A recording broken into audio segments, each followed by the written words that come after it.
రావణుల మధ్య యుద్ధం గడుస్తున్న కొద్దీ తన సేన తగ్గిపోవడంతో ఆశ్చర్యపోతాడు రావణాసుడు.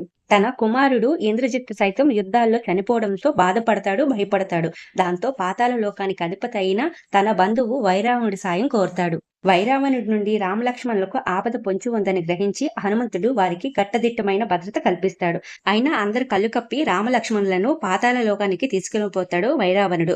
దాంతో రామలక్ష్మణుల కోసం ఆంజనేయుడు కూడా పాతాళ లోకానికి చేరుకుంటాడు. వైరావణుడు రాజ్యానికి కాపలాగా ఉన్న మకరధ్వజుడికి హనుమంతుడికి మధ్య భీకరమైన యుద్ధం జరుగుతుంది. యుద్ధంలో హనుమంతుడిదే పైచేయి అవుతుంది. వైరావణుడి రాజ్యంలోకి ప్రవేశించి ఆంజనేయుడు అతనితో యుద్ధం చేస్తాడు. కానీ వైరావణపురంలో 5 దిక్కుల్లోని దీపాలను ఒకేసారి ఆర్పితే కాని అతడిని సంహరించలేమని తెలుసుకుంటాడు. దానికోసం తూర్పు, పశ్చిమ, ఉత్తర, దక్షిణ, ఊర్ధముఖ 5 దిక్కుల యందు 5 ముఖాలను ధరించి ఆ దీపాలను ఆపేస్తాడు. ఖడ్గం, శూలం, గద లాంటి ఆయుధాలను ధరించి వైరావణ్ణి అంతం చేస్తాడు. అప్పటి నుండి ఆంజనేయుడు పంచముఖ ఆంజనేయుడిగా పూజలందుకుంటున్నాడు.